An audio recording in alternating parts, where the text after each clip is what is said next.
Welcome to the Holley Hub. Here's our 2 cents on current events. Since it's been a while since our last podcast, the Holley Current Events class has been up to something special. A teacher has donated a collection of newspapers to us dating from 1959 to present day. We took it upon ourselves to do some research on the biggest news articles and most important stories from the 50s, 60s, 70s, 80s, 90s, and 2000s. Over the next few segments, we will be diving deep into media bias, influential events, and how they were covered, and just things we thought were interesting. We hope you enjoy. Hi, I'm Jordan Grine, and on this special episode of the Holley Hub, I'm going to be talking about a few newspapers that were published in the 1950s. The first newspaper here was published on April 25th, 1959. Charles Parker, an African American, was accused of raping a pregnant white woman in northern Pearl River County, Mississippi. In response to this, many white men went to his holding cell and took him away by dragging him, and then eventually, unfortunately, lynched him. This wasn't that long ago, and it's crazy to think that racism this bad was still alive then. The newspaper summed this up pretty quickly and didn't go much into detail. The headline of the whole newspaper was "Seaway Opens to World Shipping Traffic." You would think that the lynching would be the number one story above this, but it wasn't because it wasn't seen as important in the time period. The second paper was published in July 22nd, 1959, where 3 men went into an airport and robbed it for $650,000. $50,000 of it was jewelry, and the $600,000 was stolen from the airport. Imagine the amount of V-Bucks you could buy with all that cheddar. Later in the same news article, we found out that Dr. King's brother was found dead in a pool. When we looked deeper into this, we saw that his death was never investigated as a murder, yet his family members believed that he was killed. The third newspaper, published on April 4th, is about changes for Planned Parenthood and the invention of the birth control pill. Planned Parenthood wanted to focus mainly on family planning and marriage counseling at the time. This was the start of one of the most heated topics in modern politics. The pill has become very impactful, and now around 30% of women use it in 2019.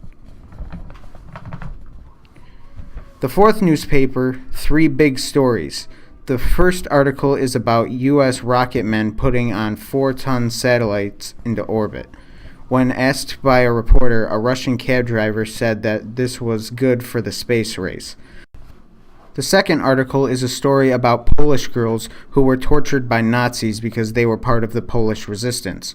The third article is about a plane that crashed into a mountain. Surprisingly, one girl survived the accident. I wonder how she is doing now.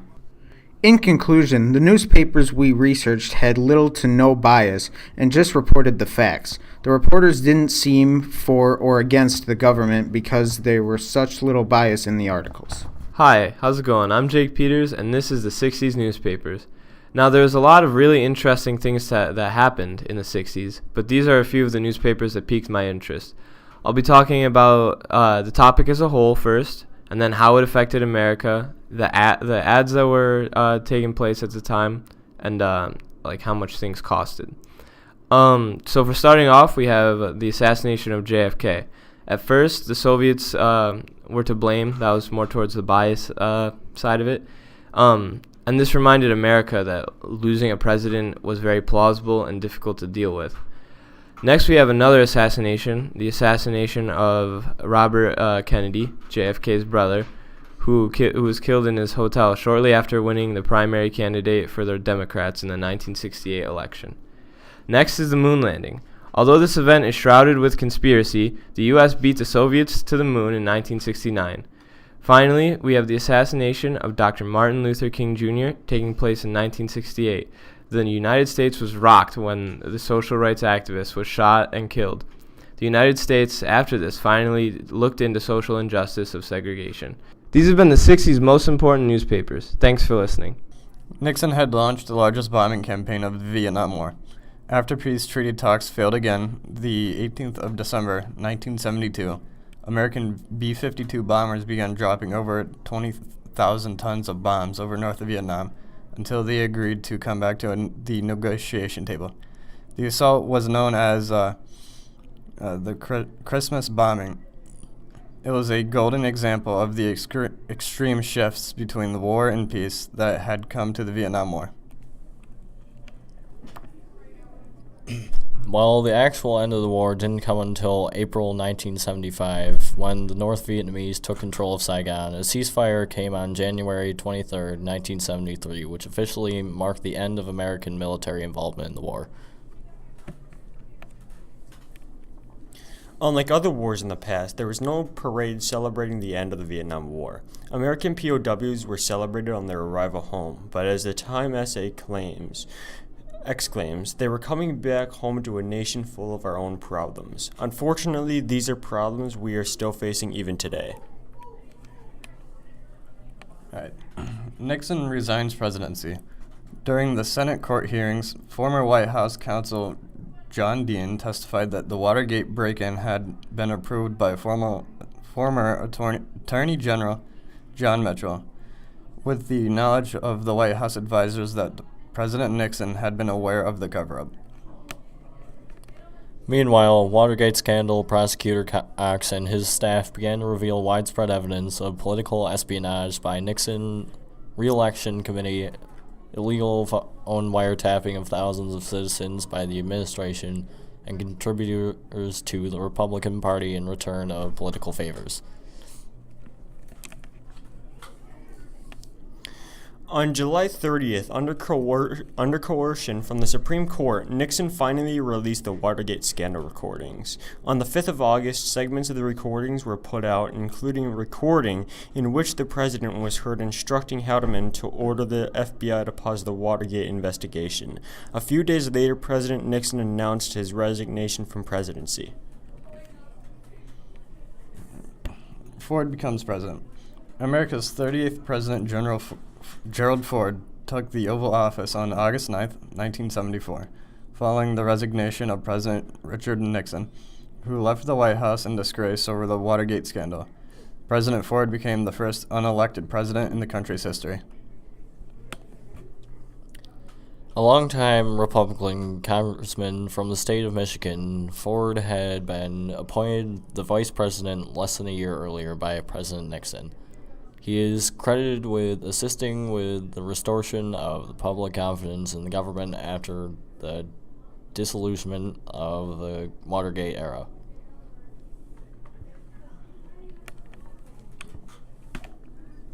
Shortly after going to the bathroom, Ford pardoned Nixon for any felonies and any crimes that he may have committed as president. That presidential pardon meant that Nixon would never have to face any criminal charges over his involvement in the scandal or any crimes he committed in office. Ford's decision created a swirl of controversy. A few million of Americans wanted to see the disgraced former president brought to justice. Some people charged that President Ford issued the pardon as part of the pre-arranged deal to reach the presidential office. But Ford insisted that the country's future hinged on ending the problem of Watergate and beginning the process of healing. The government had a lot of support when Ford took the office. The people wanted a better president. If Nixon never resigned, he most likely would have been impeached and removed from office.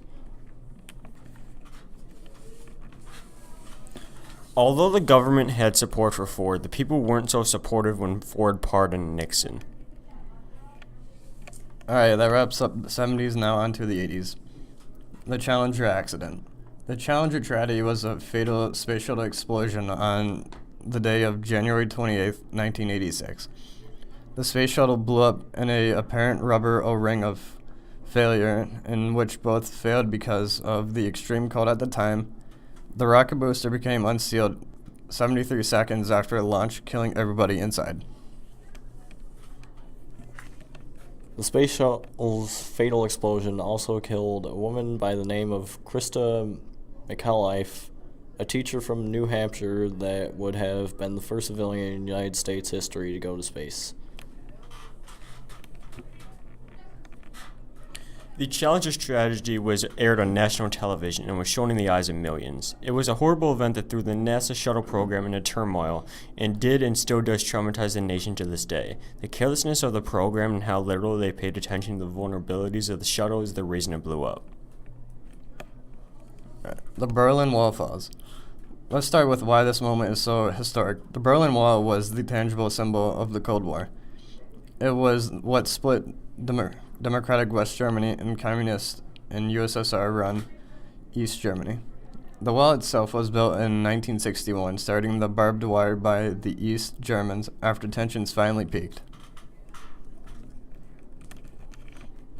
From 1949 to 1961, just before the wall was finally put into place, around 2.5 million Germans crossed to the west. Some 2,000 Germans trapped in the communist grasp of the USSR crossed the border to the west by August of 1961. Many had extremely important jobs in East Germany that crippled the regime. On August 15, 1961, the wall was replaced with concrete.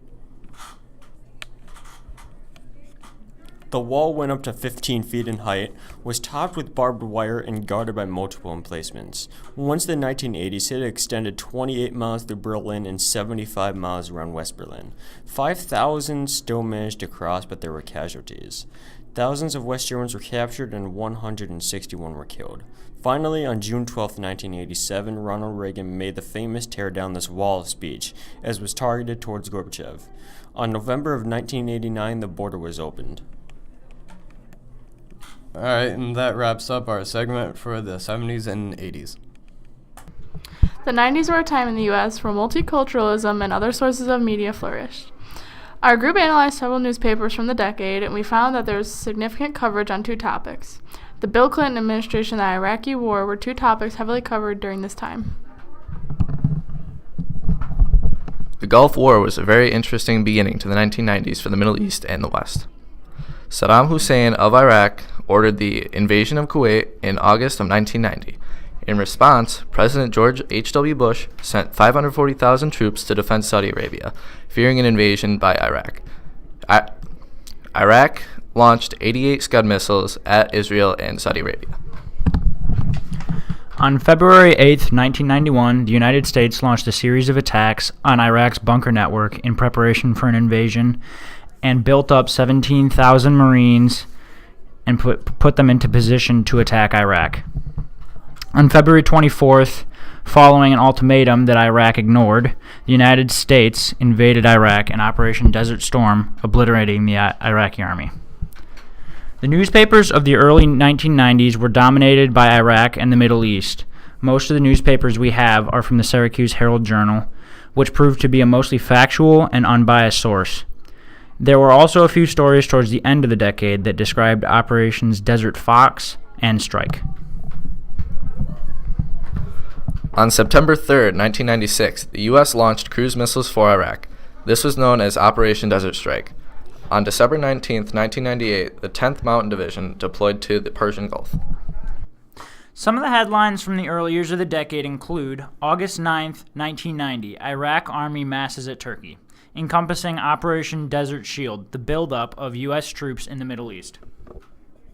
Some of the headlines from Operation Desert Storm, the combat phase of the Iraq War, were January 25th, 1991. Iraqi missiles hit Israel again. These missile strikes prompted the United States to invade Iraq. January 29th, 1991. Iraq claims POW killed in raid. February 23rd, 1991. Iraq ignores U.S. ultimatum. This ultimatum being ignored led to the invasion of Iraq, and the headlines from February 24th, 1991, U.S. troops storm Iraq. Later in the decade, in 1996 and 1998, two operations, Desert Strike and Desert Fox, were carried out against Iraq. Some of the headlines include September 3rd, 1996, U.S. cruise missiles pound Iraq. Defiant Saddam threatens retaliation. And December 19th, 1998, drum troops headed to Gulf. This included Desert Fox, a bombing campaign, and the minor headlines, 10th Mountain Division deployed to the Persian Gulf. These headlines paint a picture of a mostly non-biased newspaper that supported the U.S.'s involvement in the Middle East. The Bill Clinton administration was a heavily covered topic, with the controversy of his presidency being covered very often. On September 12, 1998, the Syracuse Herald-Journal covered a story titled, "Is Report Beginning of the End for Clinton?"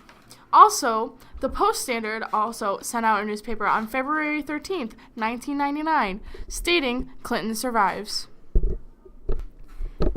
December 1998, Bill Clinton, the 42nd President of the United States, was brought to the House of Representatives and led to a trial in the Senate on 2 charges, a charge of perjury and obstruction of justice, from a previous sexual harassment lawsuit filed against Clinton by Paula Jones. On February 12, 1999, Clinton was acquitted of these charges by the Senate. 2 other impeachment articles, a second perjury charge, and a charge of abuse of power, failed in the House, leading to the impeachment. There was sufficient evidence to impeach the president. 4 charges were considered by the full House of Representatives. Of these, only 2 passed, and Clinton then became the second president to be impeached, after Andrew Johnson in 1868. 50 senators voted to remove Clinton on the obstruction of justice charge, and 45 voted to remove him on the perjury charge. Clinton was acquitted on all charges. During this time period, the 90s, several other interesting stories were also covered as well.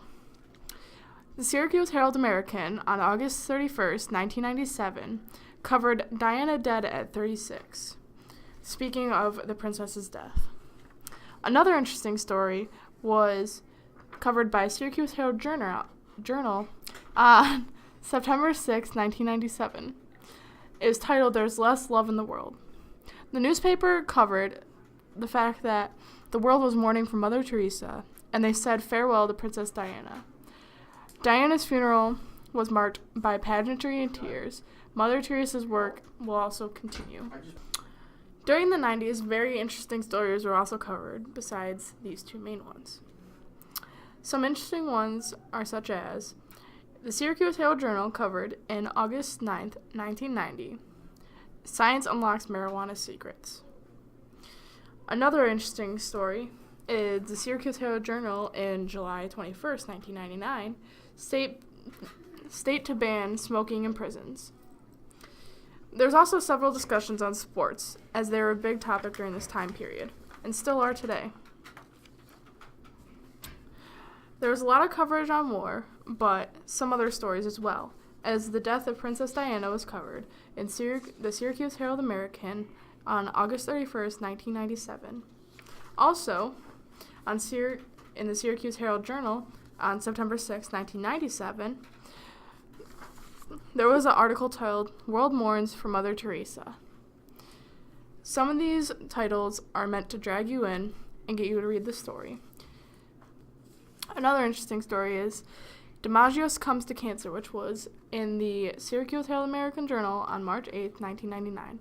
All of these stories are very interesting and show how the 90s was an interesting time period. Erica and I are doing the 2000s to 2011. So what was talked about during this period is that there was the Al Gore versus Bush presidential election in 2001, and that was questioning that went into the recount when Bush won from the state of Florida. Although Al Gore won the popular election by 200,000, in the end, Bush won squeaky clean, but there was a question on if there was a miscount or rigging going on in the state of Florida. This led to Al Gore wanting a recount in the state, but ultimately giving up to Bush. From the years 2001 to 2002 were mainly the extensive coverage on 9/11-2001 attack upon the World Trade Centers. I feel like this event really brought the United States together to focus on the fight against terrorism, a war we're still fighting to this day. All over the world, you can see the devastation in the U.S.'s heart from all of the mass memorials in big cities all around the U.S. Following the coverage of 9/11 was coverage of the Taliban groups known as Al-Qaeda and the leader behind the attacks, Osama bin Laden. There were lots of newspapers we went through that were releasing papers saying, "Hand him over, dead or alive," which really showed how angry people were and believed something had to be done to the person who killed hundreds of thousands of Americans. On May 2nd, 2011, a newspaper was released saying very early in the morning SEAL Team 6 had killed bin Laden. I feel like that morning a lot of Americans felt relief and a little justice was done for the attacks that occurred on that day. So, some interesting facts that we read were on June 5th, 2004, Ronald Reagan, the 40th U.S. president, had passed away from pneumonia. The U.S. had carried out their plan of killing bin Laden using SEAL Team 6 on May 2nd, 2011. And on the Panama Flight 103 bombers, Mergahi and Fima, who were Libyans, began going under investigation, and one was sentenced. I feel like all of these articles we read were really based on hardcore facts and getting the point across that the people writing really knew what they were talking about and that the readers should trust them.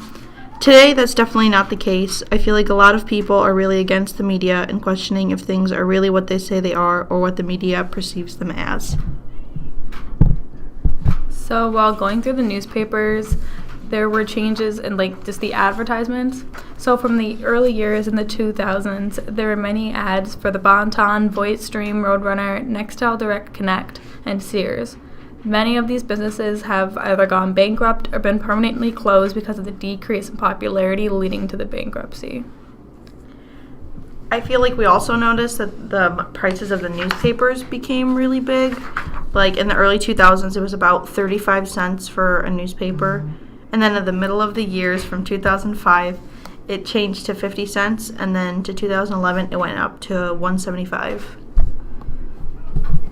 Coming into the 2000s, they put a lot more facts about the actual events that happened in their time period to support their evidence in covering the stories.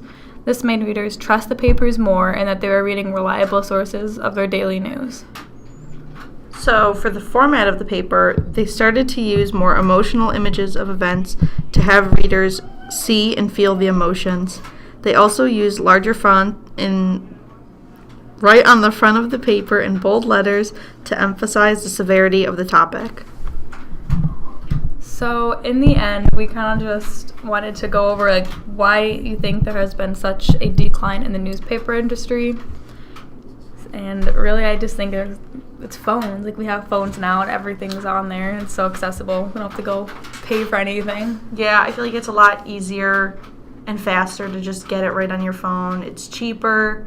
You don't really have to do anything to get the newspaper besides pay. I think for the Democrat and Chronicle, I think it's 3 months for 99 cents. So it's a lot easier to just read stuff online than, go out and buy it yourself. Yeah, and everything's on TVs or media, so it doesn't even matter if you go by the paper. But yeah, so that's why there's such a decline in the newspaper industry. This has been our 2 cents on current events. Thanks for listening.